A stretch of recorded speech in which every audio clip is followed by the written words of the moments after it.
Direction l'intérieur du pays pour prendre également part aux préparatifs de la fête nationale. Première escale, la ville du Grand Blanc, Lambaréné, c'est dans la province du Moyen-Ogooué. Là-bas, le délégué spécial a réuni le Gotha politico-administratif pour des instants de communion, précisément au lac Onangué. Les précisions avec Yves Malik. Ce 14 août 2024, pour l'avant-première du 64e anniversaire du pays, c'est toute l'administration déconcentrée et décentralisée de Lambaréné qui s'est déportée au lac Onangué, canton Lac du Sud, à l'invitation du délégué spécial du conseil départemental de l'Ogooué-Lac, comme le veut la tradition en cette période. Une échappée belle, une escapade au parfum patriotique et républicain. Pourchassons à jamais les justiciers d'âme qui prônent la vertu. Et parmi les grandes figures présentes, outre les directeurs et chefs de services provinciaux, les délégués spéciaux de la commune, dont leur chef de file, le général Biba Itanda. Avec les convives, ont partagé notamment un repas d'ensemble pour communier et imaginer les projets de développement pour l'avenir du département de l'Ogooué-Lac et toute la province. Mais il va falloir conjuguer maintenant pour permettre que tout le monde puisse se conjuguer et puis permettre de faire avancer ce pays. Parce qu'il y a eu tellement d'intellectuels qui ont foutu notre pays dans le désordre. Et je pense qu'avec l'arrivée du président de la République, c'est une autre chose. Une rencontre qui a honoré les notables et auxiliaires de commandement. Très honoré parce que, comme je disais tantôt, c'est une première et c'est comme ça qu'il fait.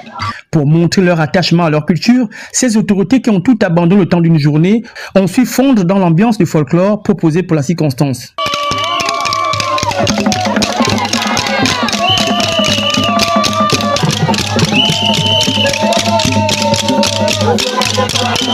Les instants de partage achevés dans cette île paradisiaque par les accolades entre Georges Barnov-Ngoma et le général Biba Itanda.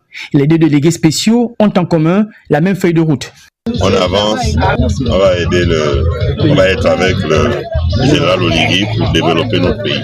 Des ambitions peu à peu tangibles. Rendez-vous pris pour aussitôt le grand défilé du 7 août à la place des fêtes de Lambaréné. Et à Mekambo, dans la province de l'Ogooué-Vindo, on note une série d'hommages aux dévanciers et de prières à l'endroit de la nation. Envoyé spécial Gelmi Bokoko.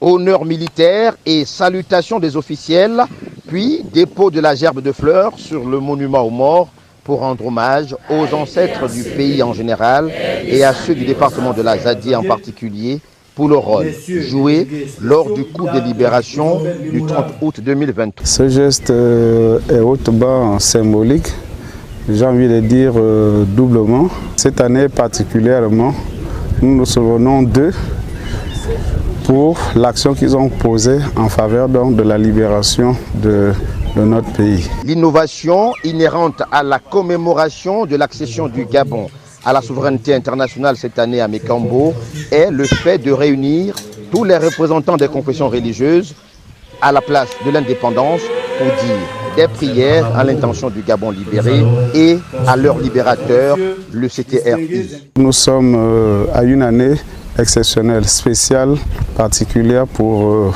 le pays. C'est pour ça que cette année, dans le département de la Zadie, en ma qualité de première autorité administrative, donc nous nous sommes regroupés pour célébrer le Seigneur. Déjà, il faut louer l'initiative du gouvernement de rassembler toutes les confessions religieuses, de toutes les confessions religieuses qui ont intervenu.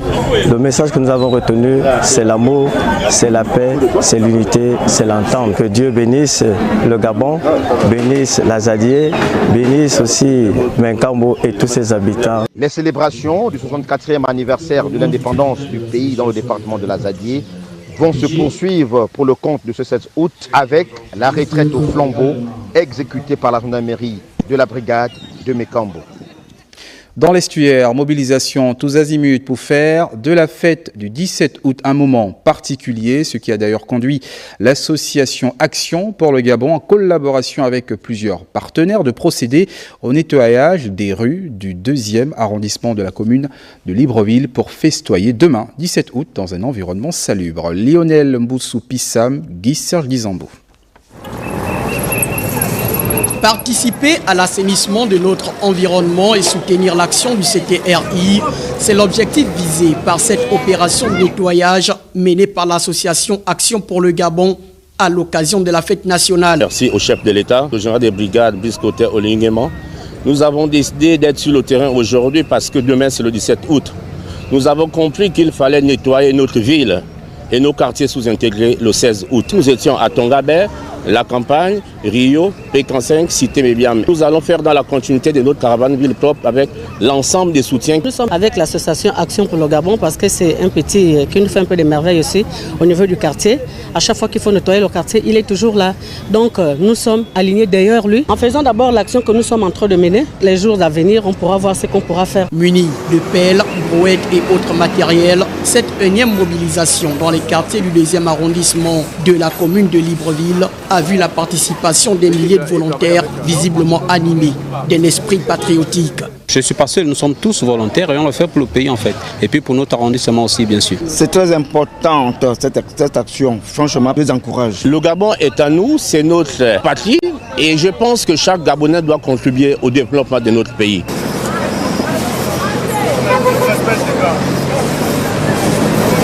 Le président Vivien Mayumbo et les associations affiliées comptent accroître leurs efforts pour le développement social du Gabon. Et puis dans le Haut-Ogooué, début ce matin à Franceville, des manifestations du 17 août, manifestations qui ont commencé par une marche sous la conduite du gouverneur Jacques-Denis Tsanga. On regarde.